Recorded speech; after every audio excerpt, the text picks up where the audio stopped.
왕조의 복음 8번째 시간입니다. 악이 짙어진 시대에 일하신다라는 제목으로 하나님 말씀 증거하겠습니다. 오늘 본문은 북이스라엘을 통틀어 그리고 열왕기상 전체를 통틀어서 가장 악했던 왕, 성경 저자가 집중하고 있는 왕 아합 왕에 대해서 살피도록 하겠습니다. 오므리의 아들이기도 하고 오늘 열왕기상 16장부터 22장까지 끝까지 아합 이야기밖에 안 나와요. 얼마나 사악했는지 성경 저자가 이 자가 한 일들을 계속해서 추적하면서 엘리야와 대적하는 일들을 통하여서 하나님의 뜻을 드러내고 있다는 것입니다. 오늘 성경이 보여주고 있는 이 핵심적인 주제가 무엇이냐? 악은 짙어지게 된다는 것입니다. 악의 농도를 이야기하고 있습니다. 주변 사람들, 사람이 다 악하고 사람이 다 비윤리적인 일들 저지르는 거지 뭐 우리가 모두 연약함 가지고 살아가고 있지만 이 세계에는 윤리적인 어떤 범죄들을 넘어선 다른 영적인 범죄, 하나님이 싫어하시는 악의 세력들이 분명히 일어난다. 오늘 성경이 그것을 보여주고 있습니다. 아합은 경제적으로 그리고 또 자신이 통치를 할 때 다른 어려운 그 세상 사람들을 어렵게 한 것이 없습니다. 오히려 신앙적으로 종교적으로 악한 일들을 저지르기 시작했다. 우리 인생도 마찬가지입니다. 살다 보면 신앙적인 핍박, 신앙적인 혼탁함, 이 신앙적인 혼합주의가 우리 안에 들어와서 우리 신앙을 완전히 빼앗아가는 공격들이 일어나는 그런 시대가 나타나게 된다는 것입니다. 그 시대 가운데 하나님이 어떻게 일하시는지, 그리고 이것은 좀 교리적으로 우리가 좀 배워야 될 필요가 있는데, 우리 교회는 설교를 할 때 이 본문에 대해서 주의를 하고 우리 개인적으로 적용할 수 있는 메시지들, 개인적인 삶의 적용점들을 찾곤 하는데, 가끔은 딱딱한 음식을 먹어야 될 때도 있습니다. 교리적으로 튼튼하지 않으면 아무리 삶에 적용을 한다 그래도 그럼 이제 불교 가고 어디 가도 메시지만 좋으면 그냥 다 적용을 하면서 그렇게 살게 되잖아요. 진짜 내가 믿는 바가 무엇인지를 단단하게 하면서 그런 적용점들을 찾아야 되는데, 오늘 아하방을 통해서 보여주는 성경이 가르치는 교리는 엔타이 크라이스트, 적그리스도 교리를 보여주고 있습니다. 적그리스도라는 세력이 분명히 있고 그것에 대한 것이 나타났을 때 분별할 줄 알아야 된다. 성경이 가르치는 적그리스도라는 교리가 무엇인지 어떻게 우리가 이해할 수 있을지 살피는 시간 갖도록 하겠습니다. 첫째로 살필 것은 악의 농도입니다. 지금까지 왔었던 북이스라엘의 왕들이 다 악했었습니다. 그런데 오늘 아합은 더 악했다. 무슨 뜻입니까? 악이라고 다 같은 악이 아니라 악은 분명히 짙어질 수 있다는 것을 성경이 보여주고 있습니다. 16장 29절 보십시오. 유다의 아사왕 제38년에 오므리의 아들 아합이 이스라엘의 왕이 되니라. 오므리의 아들 아합이 사마리아에서 22년 동안 이스라엘을 다스리니라. 오므리의 아들 아합이 그의 이전의 모든 사람보다 여호와 보시기에 악을 더욱 행하여, 악을 지금까지도 여로보암이 금송아지를 섬기면서 하나님이 아닌 다른 것을 우상 숭배하게 했습니다. 악이 다 똑같지 뭐, 성경이 그렇게 말하고 있지 않다는 거예요. 아합이 행했던 그 악은 이전에 여로보암이 행했던 악보다 훨씬 더 악한 왕이었다. 악의 농도를 다르게 평가하고 계심을 보여주고 있습니다. 그 악의 실행한 내용이 무엇이었냐? 처음으로 이 나라 전체를 사로잡았던 이 종교 하나를 들고 오게 되는데, 그것이 바알 숭배라는 것입니다. 아합과 이세벨이 가지고 들어오면서 바알과 아세라를 섬기는 일들을 이 북이스라엘을 전역에 퍼뜨리기 시작했다. 31절 보십시오. 느밧의 아들 여로보암의 죄를 따라 행하는 것을 오히려 가볍게 여기며 시돈 사람의 왕 엣바알의 딸 이세벨을 아내로 삼고 가서 바알을 섬겨 예배하고 사마리아에 건축한 바알의 신전 안에 바알을 위하여 제단을 쌓으며 또 아세라상을 만들었으니 그는 그 이전에 이스라엘의 모든 왕보다 심히 이스라엘 하나님 여호와를 노하시게 하였더라. 이 바알과 아세라는 짝이 되고 이 부부관계가 되는 신입니다. 비가 안 온다. 이 바알은 비를 내리는 신입니다. 그리고 아세라는 땅의 엄마의 어머니로서의 신이에요. 땅이 이 비를 받아가지고 풍요를 주고 다산을 주고 곡식을 주는 신이 되었다는 것입니다. 그러니까 엘리야가 이후에도 살펴보겠지만 엘리야가 바알과 아세라 선지자랑 싸우잖아요. 그러니까 바알의 선지자, 아세라 선지자가 무엇을 한 것입니까? 신전에서 계속해서 그 음란한 관계를 맺으면서 신을 자극하면 이 바알이 비를 내려준다는 거예요. 그 비가 떨어질 때에야 이 땅에서 풍요를 얻을 수 있다. 그러니까 바알은 풍요의 신, 비의 신, 그 신을 섬기게 했다는 것입니다. 아합의 통치가 22년 동안 되니까 이 악이 계속해서 전역에 퍼져 나가게 되었다. 여로보암이 지금까지 금송아지 섬긴 거 맞지요. 근데 바알도 어차피 똑같은 우상 숭배 아닙니까? 성경은 다르게 보고 있다는 것입니다. 우리 저와 여러분 주변 사람들을 보면 똑같이 악을 행하고 윤리적으로 타락하고 뭐 비리를 저지르고 이런 사람들 보면서 세상 사람들 다 죄를 짓는 거지, 그게 맞지만 윤리적인 범죄에 대해서도 하나님께서 싫어하시지만 그 죄를 넘어서서 오늘 아합의 죄를 성경은 다르게 정의하고 있다는 것입니다. 아합이 행한 것은 무엇입니까? 단순한 윤리적인 죄가 아니에요. 하나님을 고백하는 자, 또 하나님의 법을 적극적으로 대적하고 적극적으로 오히려 하나님이 틀리다라고 이야기하면서 하나님을 적극적으로 대적하고 그 섬기는 자들을 핍박하기 시작하는 것, 그것이 아합이 행한 일이 되었다는 것입니다. 그 특징이 무엇이냐? 지금까지는 하나님의 말씀에 대한 최소한의 존중이 있었어요. 그래서 그 선은 넘어가면 안 된다. 사람들이 그렇게 이야기를 했었습니다. 이 아합의 시대의 특징이 무엇이었는지를 한 가지 사건을 통하여서 오늘 성경 저자가 상징적으로 보여줬는데, 여호수아가 예전에 여리고성 무너뜨렸을 때 이 여리고성을 하나님이 무너뜨리신 다음에 이 여리고에서 다시 한번 이 성을 쌓겠다고 이야기하는 자한테 저주가 있을 것이다. 여호와의 저주를 선포하면서 이 여리고성을 다시 쌓는 자 맏아들이 죽을 거야. 아들 죽을 줄 알아. 저주를 해서 원래는 아무도 건드리지 않고 있었다는 것입니다. 여호수아 6장 26절 보십시오. 여호수아가 그때에 맹세하게 하여 이르되 누구든지 일어나서 이 여리고성을 건축하는 자는 여호와 앞에서 저주를 받을 것이라. 그 기초를 쌓을 때에 그의 맏아들을 잃을 것이요 그 문을 세울 때에 그의 막내 아들을 잃으리라 하였더라. 이거 돌 다시 쌓으려고 해봐. 아들 죽을 줄 알아. 하나님의 분명한 경고가 있었습니다. 그런데 아합 시대에 실행하는 것들이 다 어떻게 했느냐? 기존에 그냥 하나님의 말씀을 조금 안 들었습니다, 범죄했습니다가 아니라 정면으로 그런 게 어딨어. 하나님의 말씀이 있으면 그것을 완전히 반대되는 일로 해석하면서 그렇게 해봐야 문제없다. 하나님의 말씀을 정면으로 대적하는 일을 밀어붙였다는 것입니다. 16장 34절 보십시오. 그 시대에, 아합의 시대라는 뜻이에요.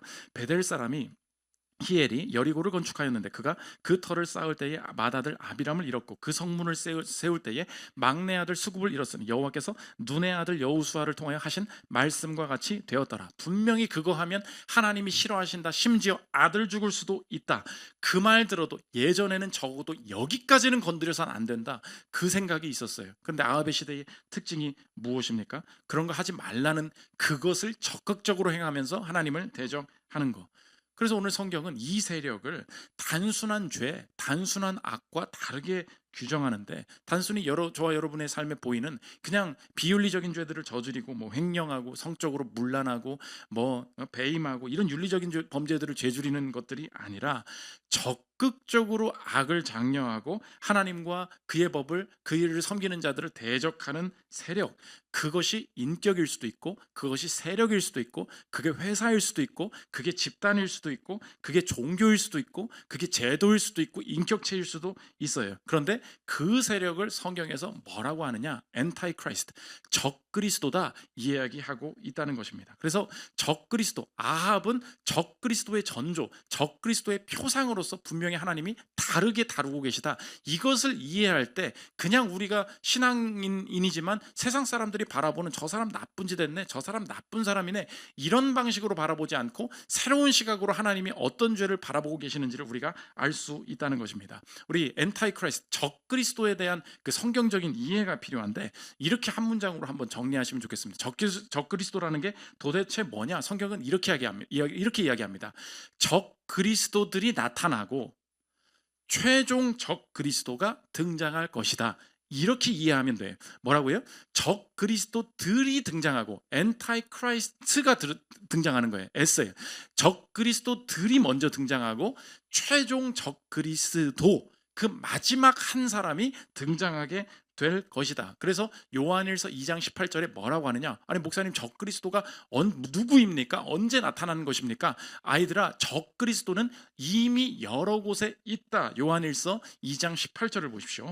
아이들아, 지금은 마지막 때라. 적그리스도가 오리라는 말을 너희가 들은 것과 같이 지금도 많은 적그리스도가 일어났으니 그러므로 우리가 마지막 때인 줄 아노라. 적그리스도가 많이 일어났다. 그러니까 적그리스도가 몇 명이에요? 여러 존재라는 거예요. 그러니까 그것이 인격일 한 사람일 수도 있고 제도로 올 수도 있고 어떤 조직일 수도 있고 어떤 나라일 수도 있고, 적그리스도는 전 세계에서 여러 방면 여러 모양으로 일어나게 되는데 그 특징이 뭐냐? 단순히 윤리적인 잘못이 아니라는 거예요. 적극적으로 악을 장려하고 하나님이 행하시는 그것들을 틀리다고 말하면서 이것이 옳다 옳다, 이것이 맞다, 하나님을 대적하고 예배하는 자들을 적극적으로 대적하기 시작하는 세력이 있다. 그러면 그 세력들은 많은 적그리스도라고 했으니까 어떻게 되겠어요? 시대가 지날 때마다 그 적그리스도는 바뀌게 된다는 것입니다. 킴 리들바거 교수님이 쓰신 적그리스도의 비밀을 파헤치다, 개혁주의 관점에서 이 적그리스도를 설명한 책인데 한번 들어보십시오. 적그리스도의 정체에 대해 과거에는 많은 사람들이 적그리스도를 특정한 로마 황제들과 동일시했다. 종교개혁 시대 전후에는 루터와 칼빈을 포함한 많은 이들이 로마 교황이나 교황제가 곧 적그리스도라고 믿었다. 더 최근의 시대에는 적그리스도가 스탈린이나 히틀러 같은 독재자들과 동일시되었다. 적그리스도가 어떻게 돼요? 시대마다 변하면서 많은 적그리스도가 등장한다. 지금 이 시대에도 적그리스도가 이미 전 세계에 여럿이 있고, 그 특징이 뭐냐? 단순히 윤리적인 범죄를 저지르는 게 아니라 적극적으로 악을 장려하면서 하나님을 섬기는 자들을 핍박하고 그 법을 고치려고 하는 자들, 그 시대가 세력이 나타나게 된다. 오늘 성경이 그것을 경고하고 있습니다. 마지막 종말의 때, 예수님 오실 때는 어떻게 되냐? 뭐 어떻게 정리하라 그랬어요? 적그리스도들이 나타나고 최종 적그리스도가 등장하게 된다. 마지막에 예수님 오시기 직전에 어떤 일이 벌어지냐? 성경은 절대 종말을 긍정하고 있지 않습니다. 마지막 성경에서 말하면 The Man of Sin 혹은 The Man of Lawlessness, 불법의 사람이 나타나고 그 불법의 사람이 등장했을 때에야 최종적으로 그날에 예수님이 오셔서 그 불법의 사람을 멸하고 주님이 재림하시게 된다. 처음 설명한 것처럼 이야기하는데 데살로니가 후서 할 때 했었어요. 옛날 설교 한번 찾아보시면 됩니다. 데살로니가 후서 2장 3절 보십시오. 누가 어떻게 하여도 너희가 미혹되지 말라. 먼저 배교하는 일이 있고 저 불법의 사람 곧 멸망의 아들이 나타나기 전에는 그날이 이르지 아니하리니. 그날이 뭐예요? 주님 다시 오시는 날, 예수님 재림하시기 전에 어떤 일이 벌어지게 되느냐? The Man of Sin, 불법의 사람이 나타나게 되는데 이것은 인격으로 표현이 됩니다. 그 자가 어떤 자가 될지 우리가 알지 못해요. 그러나 마지막 날에는 도저히 인간으로는 감당해낼 수 없는 불법의 사람이 악을 적극적으로 행하면서 예수 믿는 자들을 잡아 죽이고 핍박하게 되는 그날이 분명히 온다 이야기하고, 그 사람이 나타난 이후에야 예수님이 재림하셔서 그들을 멸하시게 될 것이다. 그래서 앤서니 후크마가 개혁주의 종말론에서 이렇게 설명합니다. 들어보십시오. 시대의 표적은 실제로 기독교의 역사 전체에 걸쳐 존재하지만 그리스도가 재림하시기 전에 그 가운데 몇몇 표적은 과거보다 더 강렬한 형태를 취하게 될 것으로 보인다. 표적들은 점점 더 분명해질 것이고 어떤 절정을 향해 움직여 가게 될 것이다. 배교는 훨씬 더 광범위해질 것이고 박해와 고난은 대환란이 될 것이며 적그리스도적인 세력은 불법의 사람에서 절정에 이를 것이다. 정리가 되시겠죠? 적그리스도들이 있고 마지막 최종 적그리스도가 등장하게 되면서 종말을 맞이하게 된다. 적용이 무엇입니까? 신자들은 이 시대를 다시 다르게 바라봐야 되는데 이렇게 한번 적용해 보십시오. 단순한 윤리적인 죄가 아니라 하나님을 대항하는 적그리스도적인 죄를 성경은 별도로 분별하고 있다는 것입니다. 그러니까 성경에서 하나님께서 죄를 어떤 그 시대를 어떻게 바라보고 계신지를 바라보는 그 시각 그대로 우리가 이 세상을 바라보지 않으면 그냥 세상 사람들 바라보는 것처럼 쟤 나쁜 애네, 쟤 나쁜 짓 저질렀네, 이런 윤리적인 차원에서만 머물러 있다가 시대 가운데 이 사람이 악인이다, 이것을 분별해야 된다, 우리가 분별을 놓칠 수 있다는 것입니다. 아합 시대의 특징이 바로 그와 같았다는 거예요. 아합 시대는 경제적으로 안정적이었습니다. 아합 시대는 정치적으로 혼란이 없었습니다. 22년 동안이나 다스렸어요. 그러니까 성경에서 우리가 먼저 읽으니까 이 아합이 뭐 지독한 애였나 보다 이렇게 생각하지, 그때에 그냥 하나님을 섬기지 않은 사람 입장에서 생각해 보십시오. 그냥 신흥 종교라는 바알 하나 신상들 세우면서 나라를 부강하게 하고 나라에 있어서 무역이 활발하게 하고 수도를 안정시키고 외부의 핍박에서 안정시키고, 그러니까 다른 사람이 볼 때는 이 아합은 아무 그 많은 윤리적인 죄를 저지른 사람이 아니었던 거예요. 근데 오늘 성경은 어떻게 봅니까? 이 아합이 제일 악한 왕이다. 왜 그래요? 신앙적으로 하나님을 건드리는 이 종교적인 문제에 있어서는 엔타이 크라이스트, 적그리스도적인 세력이었기 때문에 이것은 신앙인들이 꼭 가져야 되는 그 시선이 된다는 것입니다. 그러므로 저 여러분도 꼭 그 마음에 염두에 될 것이 무엇이냐? 윤리적인 죄가 아니라 하나님을 대항하는 적그리스도적인 이 세력, 적그리스도적인 행위가 우리의 시대 가운데 나타낼 수 있다. 이것을 분별할 수 있는, 별도로 구분할 수 있는 눈, 이것이 필요하게 된다는 것입니다. 그러면 이 시대 가운데에는 어떤 방식으로 그 적그리스도가 돌아가면서 등장해낼 수 있는지, 다른 여러 가지 구분을 할 수 있겠지만 한 세 가지 영역 정도로 이런 모양이 나타날 수 있다는 것을 여러분이 알고 분별하면 좋을 것 같은데, 세 가지 영역을 어떻게 보면 좋으냐. 첫째로 신앙이 있어요. 그런데 이 신앙의 틀 안에서 복음을 왜곡시키는 거, 그게 적그리스도의 하는 일 중에, 영역 가운데 하는 일 중에 하나는 것입니다. 뭐라고요? 신앙의 틀 안에서 복음을 왜곡시키는 거예요. 많은 사람들이, 믿지 않는 사람들은 야, 이거는 좋은 종교야, 이거는 그리고 신앙을 가진 사람들이야 라고 대부분 인정하는 영역 안에 있다는 거예요. 근데 그 안에서 하나님께서 주신 참된 가르침을 교묘하게 왜곡시켜서 많은 사람들의 믿음을 빼앗아가고 이 종말에 예수님 만나지 못하게 하는 거, 대표적인 예가 무엇이 있겠습니까? 그 카톨릭이죠. 여러분도 그 느끼잖아요. 윤리적으로는 내가 종교 꼭 신앙 아니라면 누구 어떤 종교 가진 사람 결혼할래 그러면 우리가 교회 다니는 사람보다는 이 천주교 다니는 사람이 약간 더 싸가지가, 그러니까 조금 더 부드럽고 뭐 이렇게 뭐 그런 느낌 있잖아요. 나만 그렇습니까?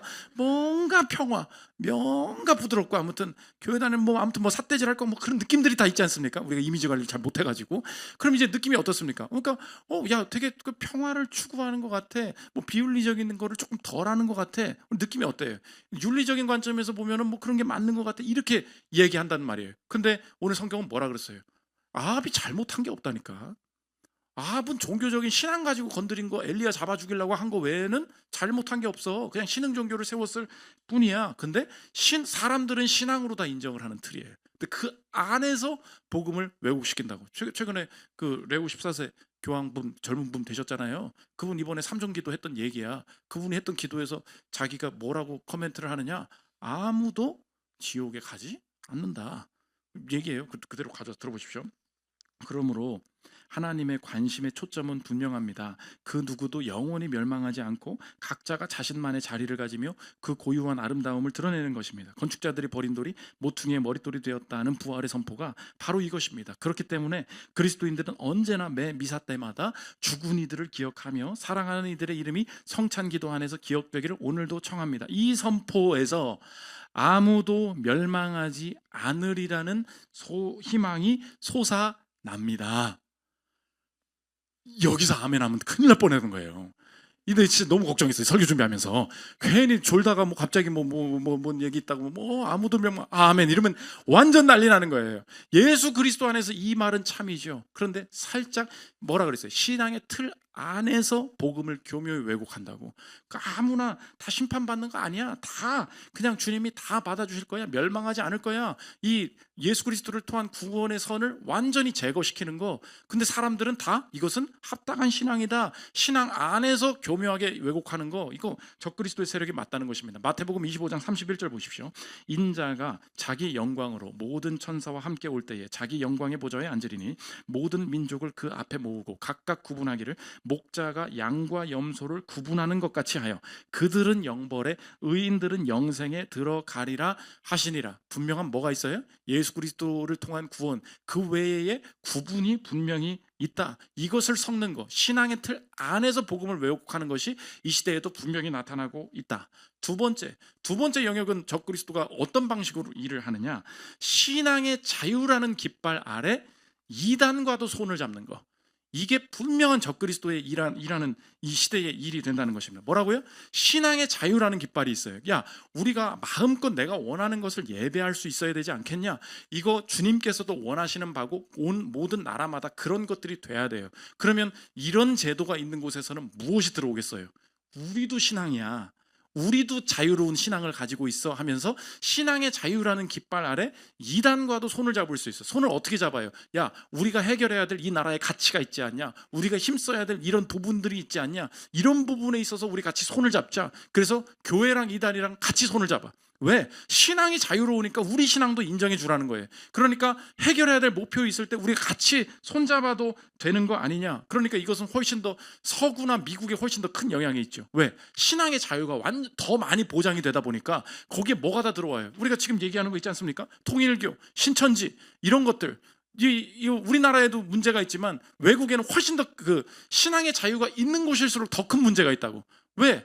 우리도 신앙이라는 거예요. 그러니까 우리도 같이 손을 잡자. 교회가 타락하게 되는 것이 무엇입니까? 적그리스도가 어떻게 들어와요? 야, 신앙의 자유가 있으니까 우리가 좋지. 아니, 그것이 딱 들어왔을 때 나도 신앙이다. 우리 해결해야 될 문제가 있지 않냐? 같이 손을 잡자. 교회가 같이 손을 잡으면서 신앙은 중요하지 않고 지금 현실적인 문제를 해결하는 것이 중요하니까 우리가 무엇을 믿는 바에 대해서는 그렇게 중요하지 않다. 그래서 우리가 복음의 진리를 무너뜨리게 만든다는 것입니다. 바로 옆에도 큰 건물 하나 있잖아요. 하나님의 성회라고. 내가 어제 갈 때 깜짝 놀랐어. 여기 인도를 가득 메우고 무슨 환영회 한다고 애들이 바글바글한 거예요. 그런데 얘네들이 얼마나 윤리적이냐?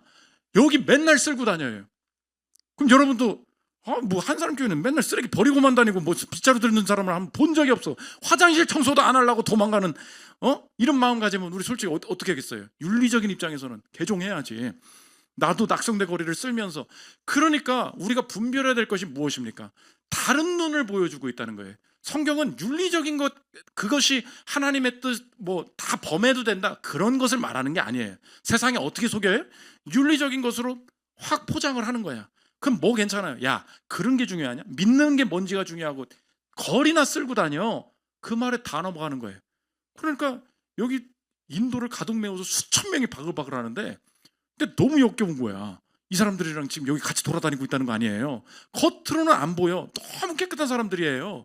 근데 오늘 두 번째 영역에서 적그리스도가 일하는 방식이 뭐라고요? 신앙의 자유라는 깃발 아래 누구와 손을 잡게 만들어요? 이단이랑 손을 잡게 만들어요. 그러니까 우리가 단호하게 거부해야 될 것이 무엇입니까? 어떤 가치가 있으니까 통일교와도 손을 잡아도 된다. 신천지와도 손을 잡아도 된다. 그걸 위해서 함께 싸워보자. 하나님께서 원하시는 게 아니라는 것입니다. 세 번째, 신앙의 자유가 없는데, 사실은 없는데 그것을 숨기는 것, 그것도 적그리스도라는 거예요. 신앙의 자유가 없는데 그것을 숨기는 거. 실제로 우리 옆에서 바로 보는 게 뭐예요? 그게 중국 공산당이죠. 지금 목사님들은 엄청 걱정해요. 여러분은 모르죠. 매스컴에 안 나오니까 40년 만에 최대의 지하교회, 가정교회 탄압이 일어나고 있어요. 그러니까 예전에는 가정에서 작게 예배 드리는 거 안 건드렸거든. 집에 들어가가지고 목사님 잡아가는 거야. 그래가지고 지금 차이나 에이드나 이런 데 보면은 목사님들은 난리 났어요. 기도해 달라고. 다 잡아다가 죽인다고. 아무도 몰라. 왜? 아무도 말 안 해주니까. 근데 실제로는 지금 중국에서 일어나고 있는 일이 뭐예요? 목사를 최대로 탄압하고 있다고.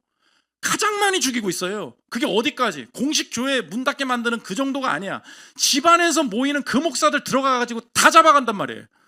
그러면 여러분 느낌은 어떻습니까? 윤리적으로, 세상적으로, 정치적으로, 경제적으로 볼 때는 야, 중국이 AI 막 젠슨왕에 나타나서 중국이 막 미국 AI를 따라잡을 거다. 야, 우리 중국 무시하면 안 된다. 그렇게 보면은 이들이랑 관계 맺고 하는 것이 별거 아니고 우리도 배워야 되고 그런 수준으로만 볼 수 있죠. 그러나 분명히 중국의 공산당은 적그리스도라고. 왜 분별을 해야 됩니까? 신앙에 있어서 복음이 들어갈 때 최대로 복된 것은 양심의 자유를 주는 거예요. 개인의 자유. 내가 누군가를 섬기고 예배하고 내가 번 돈으로 누군가를 섬기고 구제하고 이런 것들이 개인의 신앙의 양심에 따라서 할 수 있기 때문에 복음이 들어가는 곳마다 그 시대에 부응하는 게 강제성이 사라지는 거예요. 그게 복음의 위력이라고. 그런데 공산당은 어떻습니까? 네가 믿는 것도 내가 통제할 거야. 언제 교회할지 내가 통제할 거야. 네가 어디 집에 살지 내가 통제할 거야. 점점 무엇이 우선시됩니까? 개인의 양심의 자유보다는 그 당의 통제, 정책, 제도가 우선시된다고. 그럼 어떻게 되겠어요? 신앙이 약화되겠지. 그러니까 이 보이는 때 세 번째 영역이 뭐라고요? 신앙의 자유가 없어. 근데 사실은 없는데 그걸 속이고 괜찮아 이야기하는 거. 이 세 가지 영역의 이야기가 있다는 것입니다. 그래서 저 여러분도 내가 이 시선을 갖게 됐죠. 이 세상엔 분명히 적그리스도라는 세력이 있고 이거는 믿지 않는 사람들은 몰라. 그런데 적그리스도들이 있고 최종 불법의 사람, 더 맨 오브 신이 나타날 때 이 종말이 오는 거야라는 것을 알고 이 시대를 보잖아요. 그럼 여러분이 어떤 삶을 살아왔든지, 어떤 회사, 어떤 조직, 어떤 학교에 속해 있든지, 여러분이 진실로 성령으로 충만한 사람이라면 가끔 이런 소리를 들어야 돼. 그 적용을 한번 이렇게 해보십시오. 여러분의 인생에 세상적으로는 어느 순간 불분명함이 드러나야 된다는 것입니다. 그게 여러분의 인생에 실천적으로 들을 수 있는 특징이에요. 나는 이 사람 지지자였어. 이 학교 속한 자였어. 이 회사에서 이렇게 사는 사람이었어. 그런데 어떤 영역에 있든 지금 방금 세 가지 영역들을 말씀드렸잖아요. 이 부분에 있어서 이 사람들이랑 손잡는 거 아니야. 이거에 있어서는 하나님께서 싫어하시는 일이야. 갑자기 탁 말해버리는 거야. 그럼 여러분이랑 같은 조직에 있었던 같은 편이었던 사람들은 뭐라고 말하겠어요? 너 뭐야? 너희 적이야? 뭐야? 너희 뭘 지지하는 거야? 다시 말해, 어느 순간에는 이런 회색 빛깔 같은 사람인 것처럼 느껴져야 돼요. 복음 안에서는 명확한 사람이에요. 그런데 이 복음을 모든 이 적그리스도가 있는 세력, 세상에서는 이 복음이 완전하게 반영될 수 없다는 걸 우리가 너무 아는 거예요. 그러니까 어떤 조직이든 어떤 정당이든 어떤 회사든 어떤 나랑 친한 사람이든 이런 얘기를 쭉 해. 야, 너 나랑 베프다. 어떻게 이렇게 잘 맞니? 그러다가 그건 아니야. 확 말해버리는 거예요. 가끔 여러분이 깨야 돼요.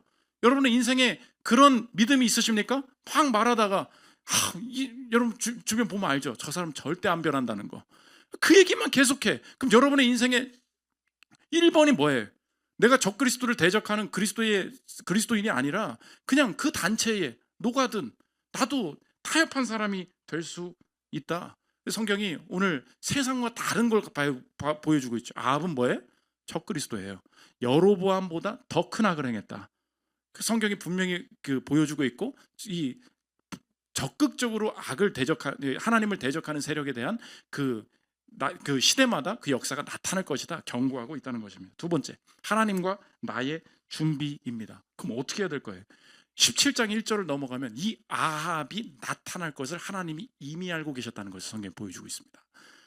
이 아합이 어떻게, 저도 이렇게 막 너무 힘들 때가 있어요. 마음이 막 옆에 막 하나님의 교회가 막 바글바글 거리잖아. 그럼 여러분들 봉천은 575 3층 이게 안 쫄리겠어요? 제발 나한테 그러지 마. 목사님 우리 이제 300명이라고 저기 가봐라.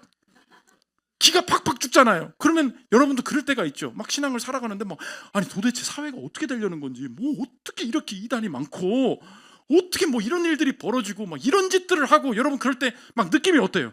막 세상이 어떻게 되려는 건지. 목사는 안 그러겠어요? 바로 옆에서 지금 싸워야 되잖아. 기도가 주님 저 건물을 주십시오. 근데 안 될 것 같습니다. 이게 같이 온단 말이야.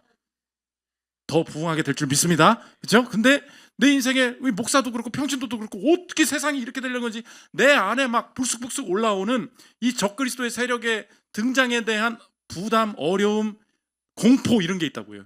17장 1절에 그대로 성경 저자가 때리는 게 뭐냐? 엘리야가 딱 등장하는데 엘리야의 배경을 설명하지 않아. 무슨 뜻이에요? 엘리야는 어디 사람이었는데 어떻게 준비되었고 어떻게 아합과 만나게 됐더라. 그렇지 않고 아합이랑 만났다. 그리고 엘리야가 뭐라 그러냐? 비 안 올 거야. 17장 1절에 바로 그렇게 말해보여요. 17장 1절 보십시오. 길르앗에 우거하는 자 중에 디셉 사람 엘리야가 아합에게 말하되 내가 섬기는 이스라엘의 하나님 여호와께서 살아계심을 두고 맹세하노니 내 말이 없으면 수년 동안 비도 이슬도 있지 아니하리라 하니라. 지금 성경에 한 번도 엘리야가 안 나왔었어요. 근데 엘리야가 아합에게 말했대요. 어디서 말했을까요? 아합이 왕이니까 스타벅스에서 만났습니다. 어디서 만났습니다. 안 나와요. 대통령실에서 만났습니다. 안 나와요. 그냥 갑자기 엘리야가 확 등장하더니 엘리야가 아합 만나서 말했다. 비 안 올 거야. 성경 한 신학자가 이걸 뭐라고 성경 말했느냐? 수도꼭지를 잠궈버렸다. 하나님이 수도꼭지를 잠궈버렸다. 바알이 어떤 신이라고요? 비 내리는 신이라고. 근데 엘리야가 갑자기 등장하더니 뭐래요? 비 안 와. 잠궈버린다는 거예요. 무슨 뜻입니까? 하나님이 아합이 등장할 것을 이미 알고 계셨다는 거죠. 그 아합이 등장할 때 맞춰서 갑자기 뭐가 나와요? 준비되었던, 이미 준비된 엘리야가 갑자기 아합을 만나게 하십니다. 이렇게 정해 보십시오. 하나님은 언제나 그에 맞는 것을 함께 준비하시는 분이에요. 아합이 등장했지, 아합이 등장할 걸 하나님이 아세요? 모르세요? 아세요. 그러므로 신자들은 어떤 마음 가져야 되냐? 어떤 종류의 적그리스도가 나타나든지 그게 하나님 손 안에 있음을 알고 두려워하지 말아야 된다는 것입니다. 후쿠마의 이야기입니다. 들어보십시오. 신자는 불쾌한 표적을 볼 때도 낙심하지 않는다. 신자는 적그리스도적인 세력은 언제나 하나님의 통제 아래 있으며 하나님의 궁극적인 목적을 결코 좌절시킬 수 없다는 것을 알고 있기 때문이다. 신자는 또한 이런 불쾌한 표적들도 예상할 수 있는 것이며 그리스도의 재림이 가까웠다는 징후임을 안다. 우리가 그런 일들이 벌어질 때마다 낙심치 말아야 된다는 거예요. 이 아합이 등장했다, 이런 세력이 있다, 뭐 이런 이단이 있다, 뭐 이런 제도들이 만들어진단다. 하나님께서 이미 알고 계시고 그에 맞게 우리를 건지실 것이다. 믿으십니까? 그러면 우린 뭐 해야 돼요? 혼탁한 시대가 돼버렸어요. 그때 무엇을 해야 되느냐? 언제나 그런 것에 집중하지 말고 신자들은 말씀을 환영하고 말씀을 준비하는 일, 여기에 집중해야 된다는 것입니다. 이 혼탁한 시대 가운데 무엇을 준비해야 되느냐? 말씀으로 성경이 이끌어가는데 첫 번째 적용이 뭐냐? 말씀은 거부하면 떠나간다는 것입니다. 오늘 엘리야가 딱 만나서 비 안 올 거야 한 다음에 하나님이 엘리야에게 바로 명하게 되시는 이 메시지가 독특한데, 너는 이 동네를 떠나라 말씀하십니다. 17장 2절 보십시오. 여호와의 말씀이 엘리야에게 임하여 이르시되 너는 여기서 떠나 동쪽으로 가서 요단 앞 그릿 시냇가에 숨고. 여기서 떠나서 동쪽으로 가라. 지금 문제가 무엇입니까? 비가 안 온다고 했고 내 말이 없으면 비 안 온다 그랬어요. 그러면 이 동네에 비가 다시 내리려면 엘리야가 이 동네에 와서 비가 내리라고 말해야 된단 말이에요. 그런데 이 엘리야가 이 동네를 떠나라 그랬어요. 그럼 이 동네에 엘리야가 다시 오기 전까지는 비가 와요, 안 와요? 비가 안 오게 된다는 거예요. 그럼 하나님께서 보여주시는 것은 무엇입니까? 지금 비가 안 와서 지금 물 찾는 게 문제인 줄 알았습니다. 비가 안 오는 이유가 뭐예요? 비가 떠난 게 문제가 아니라는 거예요. 무엇이 떠나게 되는 게 재앙입니까? 말씀이 떠나게 되는 게 재앙이라는 거예요. 지금 이 북이스라엘에 무엇이 먼저였는가? 비가 오지 않는 것보다 더 큰 위기가 무엇인지를 성경이 보여주고 있는 거예요. 지금 비가 내리지 않아서 바알을 통하여서 아세라를 통하여서 비가 오게 만들어야 된다. 그것을 찾는 것이 이 나라의 해결책이라고 생각을 했다는 거예요. 그런데 비가 오지 않을 거야 그러면서 엘리야의 위치를, 엘리야가 말씀을 상징하는 거예요. 그 엘리야의 위치를 일부러 옮기는 것을 성경이 보여주고 있습니다. 북이스라엘에 진짜 재앙이 왔다는 거예요. 그게 뭐예요? 비 안 오는 재앙이 아니라는 거예요. 말씀이 떠나버리는 재앙. 말씀이 떠나버리면 비도 안 오게 된다. 물이 없어진 게 문제가 아니라 말씀이 없어진 게 문제다. 그게 오늘 북이스라엘이 당한 재앙이 된다는 것입니다. 그러므로 저 여러분 한번 생각해 보십시오. 북이스라엘의 말씀이 왜 떠났어요? 이렇게 적용하면 돼요. 말씀이 떠나간 게 아니라 거부한 게 먼저라는 거예요. 여러분의 인생에 오늘 첫 번째 적용이 그것입니다. 하나님의 말씀이 언제나 내 주변에 있는 것 같죠. 하나님의 말씀의 특징이 있어요. 그 사람이 그것을 거부하잖아요. 거부하는 동네를 떠나갑니다. 거부하는 인격을 떠나갑니다. 언제나 말씀이 떠다니는 게 아니라는 거예요. 거부하는 인격, 거부하는 동네, 말씀의 특징이 뭐냐? 환대받지 않아요. 그 사람이 거부해요. 그럼 말씀의 특징이 뭐예요? 거기 있지 않아요. 떠나가게 된다고, 물러가게 되는 일이 된다는 것입니다. 그러므로 저 여러분 이렇게 생각할 줄 알아야 돼요. 내가 목사님 뭐 들을 설교가 없어요. 뭐 교회마다 막 다 쓰레기야. 막 예배 은혜가 안 되고 막 그래요. 교회로서, 목사로서 내가 참 좋은 예배를 인도하고 좋은 설교자가 되고 그거 그 사람들이 할 고민이죠.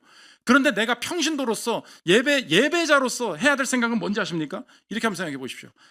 왜 이렇게 설교가 안 들려? 뭐 메시지가 없어? 이렇게 하는 것 같죠? 반대로 물어봐야 돼. 안 들으려고 하니까 안 들리게 하시는 건 아닌지, 이게 중요한 징계가 된다는 것입니다. 다 그냥 뭔 소리 하는 건지 모르겠어. 어느 순간 어떤 사람들은 막 은혜를 받아요. 근데 어느 순간 막 어디 교회 가서 예배를 드는데 여러분도 알죠? 저 목사가 좀 뭔 소리 하고 있는 건지 논리가 없어. 뭔 얘기하는 건지 모르겠어. 하나도 은혜가 안 돼. 막 짜증만 나. 야, 내가 너라면 무슨 그렇게 설교 안 하겠다. 막 그런 마음만 들어요. 그럼 막 느껴져요. 교회가 이따위냐? 맞죠? 근데 한번 반대로 생각해 보라고. 말씀은 어떻게 한다고요? 거부하면 떠나간다고. 그럼 여러분은 왜 그럴까요? 가는 교회마다 왜 그럴까요? 왜요? 가는 교회마다, 가는 곳마다 왜 이상한 목사를 만날까요? 내 마음의 생각이 뭐예요? 다 알아, 말씀. 그런 거 안 들어도 돼. 내가 원하는 말을 해달라고. 나는 그거에 순종할 마음이 없어요. 무슨 말씀을 하실지 들을 마음이 없다고. 한번 평가해 보겠다고. 내가 그 마음을 쭉 가지고 있잖아요. 내 삶에 벌어지는 게 있어. 거부하면 떠나가는 거예요. 그러니까 떠나가는 게 먼저예요? 거부하는 게 먼저예요? 거부한 게 먼저다. 성경이 그것을 보여줍니다. 아, 말씀이 맨날 오는 게 아니구나. 내가 그러면 오늘 회복해야 될 것이 뭐예요? 말씀을 환영하는 것부터예요. 오늘 비를 내리게 만드는 방법, 취업하는 방법, 내 인생의 이 미래를 준비하는 방법, 내 인생의 현실적인 그것이 지금 어떤 문제가 생기기 때문에 지금 재앙적인 일이 벌어졌습니다. 여러분의 인생 그런 것들이 다 있죠. 그럼 그거 찾으러 간다는 거예요. 근데 오늘 성경은 뭐예요? 그게 재앙이 아니야. 그게 왜 온 건데? 내가 말씀을 거부할 때 말씀이 떠나가는 것, 내 가족에 떠나가는 것, 내 자녀에게 말씀이 떠나가는 것, 이 가문의 말씀이 떠나가는 것, 그게 우리의 인생의 최대의 심판, 징계가 될 수 있다는 것입니다. 그러므로 오늘 회복, 다른 것 찾지 말고요, 예배부터 회복하십시오. 말씀부터 회복하십시오. 말씀 앞에 머무르는 그 시간, 예배하는 그 시간, 내가 듣겠습니다라고 생각하는 그 시간, 그것부터 회복할 때 내 인생의 비는 그 다음 문제가 된다는 것입니다. 두 번째, 그러므로 반대로의 우리에게 은혜가 있죠. 거부하면 떠나간다 그랬어요. 두 번째 적용 뭐예요? 그러므로 반대로 말씀은 환영하면 다가온다는 거예요. 이 엘리야가 광야로 떠나갔습니다. 엘리야는 그럼 뭐 먹고 살아요? 비도 안 오고 그러는데 엘리야가 뭘 상징한다 그랬어요? 말씀을 상징한다고.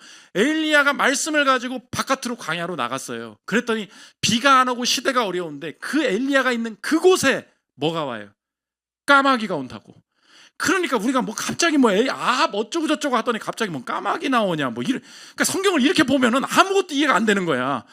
엘리야가 뭐예요? 말씀이라고. 이 도시에서 뭐가 떠나가 버렸어요? 말씀이 떠나가 버린 거야. 그런데 광야로 나가는 한 사람, 어떻게 먹고 살지 모르겠는 이 한 사람이 말씀을 들고 서 있었더니 여기에 뭐가 와요? 말씀이 있는 곳에 공급이 있다는 거예요. 말씀이 있는 곳에 먹을 것이 있다는 거예요. 17장 5절 6절 보십시오. 그가 여호와의 말씀과 같이 하여 곧 요단 앞 가서 곧 요단 앞 그리 시냇가에 머물매 까마귀들이 아침에도 떡과 고기를 저녁에도 떡과 고기를 가져왔고 그가 시냇물을 마셨으나. 지금 엘리야가 경험한 게 뭐예요? 말씀 붙들고 광야로 나갔더니 말씀 붙든 그곳에 하나님께서 말씀 있는 곳에 공급하신다. 말씀 있는 곳에서 먹이신다. 그래서 이 다음 본문이 얼마나 신비하고 재밌는지를 알게 되는 거예요. 그 다음 나오는 게 무엇입니까? 성경 오래 읽은 사람은 알 수 있죠. 사르밧 과부 이야기가 나온다고. 이해가 안 되는 거예요. 아합이 어쩌고 저쩌고 얘기하다가 사르밧에 과부가 있었는데 먹을 것이 없었습니다. 근데 엘리야가 갔습니다. 먹을 것 좀 달라고 했습니다. 아유, 가난한 사람한테 이게 무슨 식사 달라고 하는 게 이게 무슨 민폐입니까? 이렇게 읽었었다고요. 사르밧이 어디예요? 사르밧이 바알과 아세라의 본거지란 말이야. 페니키아, 시돈, 본거지에 누가 있었대요? 그 바알을 숭배하고 아세라를 숭배하고 아무 하나님을 찾지 않는 곳에 가난해서 살 수가 없는 과부가 한 사람 살았었다는 거예요. 그런데 북이스라엘에도 과부가 많았어. 말씀의 특징 뭐라 그랬어요? 거부하면 떠나간다 그랬죠. 반대로 환영하면 다가온다 그랬죠. 이 많은 과부가 있었는데 그 어떤 과부도 말씀을 환영하지 않으니 말씀은 그곳으로 다가가지 않고 떠나간다는 거예요. 말씀이 어디로 갔어요? 바알의 한복판, 아세라의 한복판에서 먹을 것이 없어서 찾고 있는 과부 한 사람, 이제 굶어 죽기 직전에 그 한 사람이 말씀을 환영할 건데 그곳으로 가라. 엘리야가 그곳으로 가는 거예요. 8절 9절 보십시오. 여호와의 말씀이 엘리야에게 임하여 이르시되 너는 일어나 시돈에 속한 사르밧으로 가서 거기 머물라. 내가 그곳 과부에게 명령하여 내게 음식을 주게 하였느니라. 무슨 뜻이에요? 말씀이 가 있으면, 말씀을 의지하면 바알의 한복판에 아세라 한복판에서도 나에게는 공급이 주어질 것이다. 하나님 주시는 약속이 된다는 거죠. 그래서 이 말씀을 너무나 멋지게 피터 레이타르트 교수님 이렇게 적용하면 들어보십시오. 이스라엘이 다른 신들을 호의적으로 바라보니, 아까 뭐라 그랬어요? 거부하면 떠나간다 그랬죠. 여호와도 다른 민족을 호의적으로 바라보신다. 이스라엘 안 보겠다는 거예요. 여호와는 엘리야를 이방 과부에게로 보내신다. 예수께서 말씀하셨던 그때 이스라엘 안에도 많은 과부가 있었는데도 말이다. 온 이스라엘이 그 음녀 여왕의 형상으로 빚어졌을 때 여호와는 이방 가운데서 가난한 과부, 신부를 찾으신다. 거부하면 떠나간다. 환영하면 다가온다. 저 여러분의 인생의 적용이 무엇입니까? 떡이 먼저 오지 않고 말씀이 먼저 온다는 거예요. 여러분 해야 될 게 뭐예요? 말씀을 환영하는 거예요. 하나님, 내가 하나님 앞에 예배하기를 원합니다. 그 말씀 사모하고 그 말씀 먼저 듣기를 원합니다. 내가 내 힘으로 떡 찾기 전에 어느 곳에서 떡이 생기냐, 어느 곳에서 살 길이 열리냐, 어느 곳에서 우리 가문 살아날 수 있느냐. 하나님 다른 것 찾지 않고 말씀 앞에 내 자신을 먼저 두기를 원합니다. 말씀 먼저 받으면, 말씀에 먼저 거하면 그 말씀이 있는 곳에 내 떡이 따라올 줄 믿습니다. 환영하면 다가오게 된다는 것입니다. 마지막 세 번째, 준비된 말씀입니다. 결론이 뭐예요? 말씀 따라 사십시오. 안 살았잖아. 안 살면 어떻게 된다 그랬어요? 주님 떠나가신다고. 다 떠나가실 줄 알았어요. 아무튼 이렇게 하면 안 된다고. 우리 인생에 소망이 없다고. 엘리야만 보면 그래요. 엘리야는 말씀이었는데 말씀을 거부하자 떠나갔다. 말씀을 거부한 자에게 다가오신 분, 그 누구예요? 예수님이죠. 말씀의 본체이신 그분이 말씀의 육신이 되어 이 땅에 오셨을 때 엘리야가 말씀이었고, 그 말씀, 엘리야는 표징이었어. 후에 그 말씀의 본체이신 그분이 오실 건데 엘리야 때와 똑같은 일이 벌어질 거야 라는 것을 이야기하면서 예수님이 이 땅에 오셨을 때 사람들이 거부하자 이 엘리야 본문을 똑같이 인용하시면서 이 상황이 똑같이 벌어지고 있는 거야. 예수님이 말씀하십니다. 누가복음 4장 24절 보십시오. 또 이르시되 내가 진실로 너희에게 이르노니 선지자가 고향에서는 환영을 받는 자가 없느니라. 근데 갑자기 엘리야 끌고 들어오는 거예요. 내가 참으로 너희에게 이르노니 엘리야 시대에 하늘이 3년 6개월간 닫히어 온 땅에 큰 흉년이 들었을 때 이스라엘에 많은 과부가 있었으되 엘리야가 그중 한 사람에게도 보내심을 받지 않고 오직 시돈 땅에 있는 사렙다의 한 과부에게 뿐이었으며. 이걸 왜 언급하시는지 이제 알겠는 거예요. 먹는 얘기가 아니었던 거예요. 뭐예요? 말씀 얘기였다고. 엘리야는 말씀이었어. 그 말씀을 거부하면 떠나가고 아무리 험한 지역에 우상숭배 지역에 살아도 그곳에서 하나님을 예배하는 과부 한 사람에게, 환영하는 그 자에게 하나님이 다가가셔서 공급하실 것. 그런데 말씀의 본체이신 예수 그리스도가 오셨는데 똑같은 일이 벌어지고 있구나. 그리스도께서 우리에게 하신 일은 무엇입니까? 말씀을 거부한 우리의 인생이 말씀으로부터 떠나가고 우리가 거부당하게 하실 그 자리에 대신 서신 말씀을 거부한 마지막이 뭐예요? 그 십자가 사건이죠. 십자가 사건을 통해서 이 엘리야의 본문이 우리에게도 구원이 될 수 있는 것은 무엇입니까? 주님, 내가 말씀을 거부한 자였습니다. 그러나 말씀을 거부한 그 자에게 말씀이 끊어지지 않도록 하시기 위해서 아예 말씀이신 그분이 우리 대신 죽고 우리 대신 찢기심으로 자신이 살이 되시고 자신이 피가 되셔서 우리 안에 거하겠다고 약속해 주셨군요. 그러면 우리에게 구원이 되는 것은 무엇이냐? 내가 일주일간의 삶, 지금까지의 삶이 어떤 방식으로 살아왔던지와 상관없이 어떠한 악과 어떠한 중독에 빠져 있을지라도 오늘 이 시간 그리스도께서 나를 위하여 죽으셨고 나를 위하여 대신 사셔서 그분이 살아있으신 말씀이시고 그 말씀을 먹을 때 나의 인생이 마지막 날 죽음 이후에 영생을 얻게 되는 그 복을 내가 얻었음을 믿는다면 오늘의 인생도 다시 볼 수 있겠습니다. 떡 찾았는데 하나님, 떡보다 앞서는 것은 말씀이군요. 그래서 예수님이 자신이 십자가 지시기 전에 뭐라고 말씀하시냐? 나는 생명의 떡이다. 요한복음 6장 31절 보십시오. 기록된 바 하늘에서 그들에게 떡을 주어 먹게 하였다함과 같이 우리 조상들은 광야에서 만나를 먹었나이다. 예수께서 이르시되 내가 진실로 진실로 너희에게 이르노니 모세가 너희에게 하늘로부터 떡을 준 것이 아니라 내 아버지께서 너희에게 하늘로부터 참떡을 주시나니 하나님의 떡은 하늘에서 내려 세상에 생명을 주는 것이니라. 그들이 이르되 주여 이 떡을 항상 우리에게 주소서. 예수께서 이르시되 나는 생명의 떡이니 내게 오는 자는 결코 줄이지 아니할 터요 나를 믿는 자는 영원히 목마르지 아니하리라. 그러면 오늘 엘리야의 본문이 나에게도 동시에 적용되는 도전임과 함께 내 인생의 구원임을 믿겠습니다. 하나님, 말씀 내가 말씀을 거부하면 말씀 떠나가고 내 인생 마지막 영버릴 뿐이었는데 그리스도께서 말씀 떠난 나에게도 말씀이 떠나지 않도록 말씀이 육신이 되어 우리 가운데 거하심에 은혜와 진리가 풍성한 내 인생의 삶을 허락해 주셨으니 그리스도를 믿는다는 것이 이제 다른 뜻임을 알겠습니다.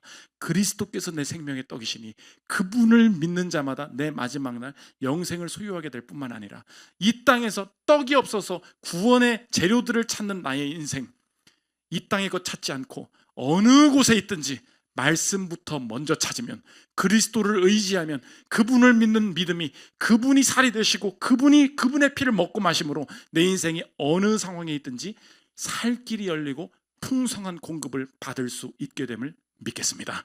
이것이 생명의 떡 되신 예수 그리스도를 의지하는 자의 말씀의 위력이 된다는 것입니다. 저 여러분, 오늘도 엘리야 시대와 같이 아무리 적그리스도가 나타나고 내 생존과 내 생명이 위협받아도 걱정하지 마십시오. 미리 준비하신 말씀을 의지함으로 말미암아 그리스도와 함께 어떤 곳에서도 공급을 풍성하게 누리게 되시기를 축원합니다. 우리 찬양하고 기도하는 시간 갖도록 하겠습니다.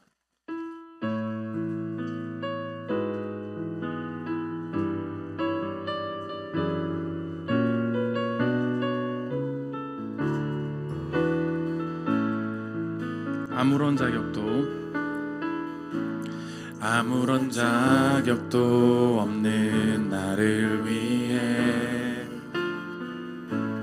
아무런 소망도 없는 나를 위해 사랑한다 사랑한다 사랑한다 말하시네. 이 낮은 날, 처음부터 다시 한번. 아무런 자격도 없는 나를 위해, 아무런 소망도 없는 나를 위해 사랑한다 사랑한다 사랑한다 말하시네. 이 낮은 날 위해 이제 나는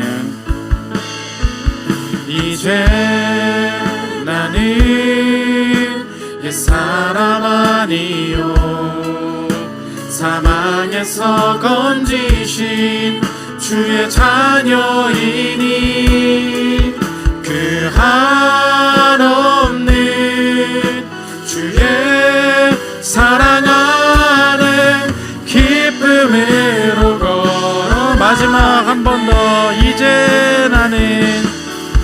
이제 나는 옛사람 아니요, 사망에서 건지신 주의 자녀이니, 그 한없는 주의 사랑 안에 기쁨으로 걸어가겠네. 주간 공동체 기도 읽고 기도하는 시간 갖도록 하겠습니다. 주보 4면에 그리고 PPT에 나와 있습니다.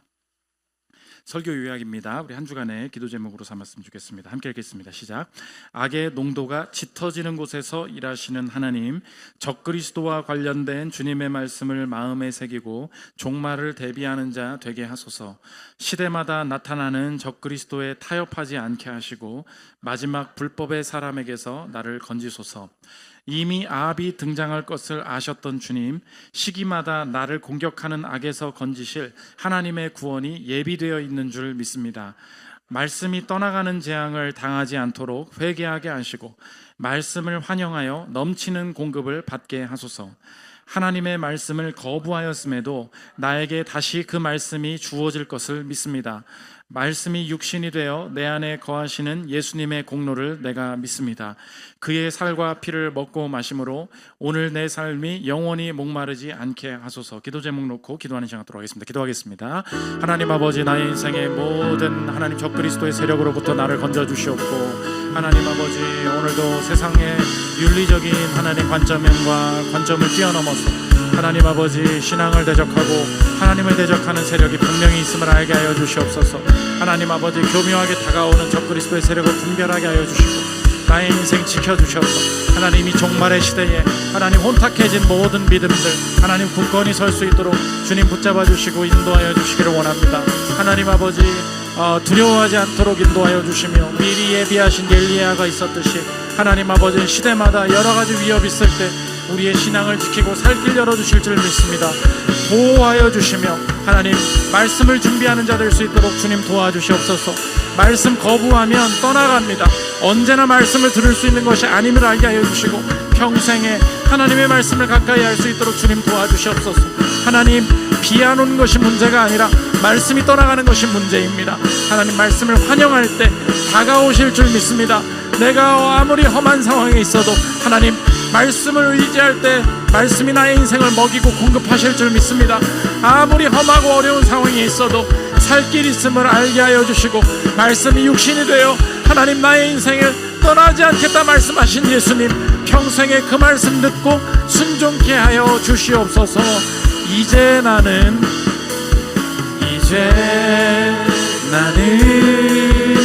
내 사람 아니요 사망에서 건지신 주의 자녀이니 그 한없는 주의 사랑하는 기쁨으로 걸어가겠네. 제가 기도하겠습니다. 하나님, 말씀을 다 알고 있다고 생각했던 북이스라엘의 모든 백성들 떠나서 하나님 험난한 상황 속에 죽기 직전에 사르밧 과부에게 임하신 예수님, 우리 인생도 말씀 떠났으나 하나님 오늘도 그 은혜 가운데 우리가 감격하는 것은 말씀 떠난 우리 인생 벌하지 않으시고 그리스도께서 먼저 찢기시고 나 대신 피 흘리심으로 말씀이 육신이 되어 우리를 떠나지 않겠다 말씀하여 주시니 감사합니다. 그러므로 우리의 삶과 우리의 가정에 지금까지 그리고 한 주간 어떠한 절망적인 삶을 살아왔을지라도 오늘 이 시간 그리스도께서 내 생명의 말씀임을 붙들고 생명의 떡 되신 그리스도 앞에 엎드릴 때 오늘 우리의 삶에 살 길 열릴 줄 믿습니다. 오늘도 바알의 지배 가운데 또 아무리 시대가 어려워도 두려워하지 않도록 인도하여 주시고 언제나 말씀을 환영함으로 말미암아 말씀을 거부하는 재앙에서 벗어나서 말씀을 통하여서 공급받는 풍성함을 누릴 수 있는 성도들 될 수 있도록 축복하여 주옵소서. 예수 그리스도의 이름으로 기도합니다. 아멘.